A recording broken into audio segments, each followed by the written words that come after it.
Halo semuanya, hari ini kita akan belajar mengenai efek Doppler. Sebelumnya, silakan kalian lihat animasi berikut ini.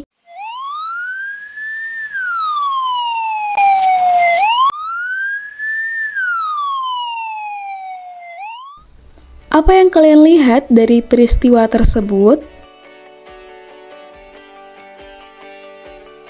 Ya, suara sirine ambulans terdengar lebih keras ketika kita berada di dekat ambulans daripada ketika kita berada jauh dari ambulans. Hal ini dikarenakan adanya perbedaan frekuensi yang didengar dan dihasilkan. Peristiwa ini disebut sebagai efek Doppler. Efek Doppler sendiri ditemukan oleh ilmuwan fisika asal Austria yang bernama Christian Johann Doppler pada 1842. Efek Doppler ini menjelaskan mengenai pergerakan sumber bunyi terhadap pendengar yang relatif satu sama lain dan dapat menyebabkan perbedaan frekuensi yang dihasilkan dan didengar. Sehingga dapat disimpulkan bahwa efek Doppler adalah kondisi perubahan frekuensi dari sumber bunyi pada pendengar akibat adanya pergerakan sumber bunyi, pendengar, atau keduanya. Efek Doppler akan terjadi pada saat sumber suara bergerak terhadap pendengar ataupun sebaliknya. Rumusnya ada Fp sama dengan V plus minus Vp per V plus minus Vs kali Fs. Keterangannya ada pada PowerPoint.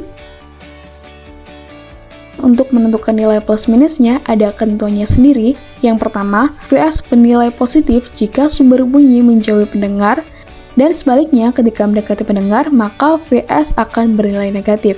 Sedangkan pada Vp bernilai positif jika pendengar mendekati sumber bunyi dan ketika menjauhi sumber bunyi akan bernilai negatif. Seperti contoh pada video pada awal tadi, di mana ambulans ini sebagai sumber bunyi mendekati mobil sebagai pendengar. Sumber bunyi mendekati pendengar, maka Vs bernilai negatif, dan pendengar mendekati sumber bunyi, maka Vp bernilai positif, sehingga berkebalikan. Lalu, apabila ambulans dan mobil ini telah berpapasan, maka bagaimana yang terjadi?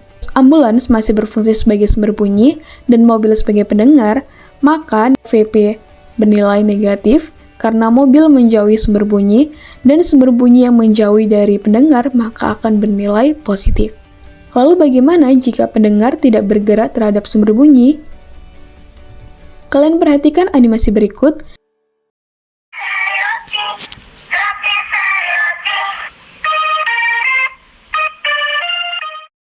Di sini, tukang roti selaku sumber bunyi dan anak sebagai pendengar, maka Vp anak bernilai 0 karena tidak melakukan perpindahan, sedangkan Vs bernilai negatif karena bergerak menuju pendengar. Apabila telah melintasi anak kecil seperti ini, tukang roti selaku sumber bunyi dan anak selaku pendengar, maka Vp anak tetap 0 dan Vs-nya bernilai positif karena tukang roti bergerak menjauhi anak tersebut atau menjauhi pendengar. Nah, itu tadi merupakan materi mengenai efek Doppler. Semoga ilmunya bermanfaat dan terima kasih.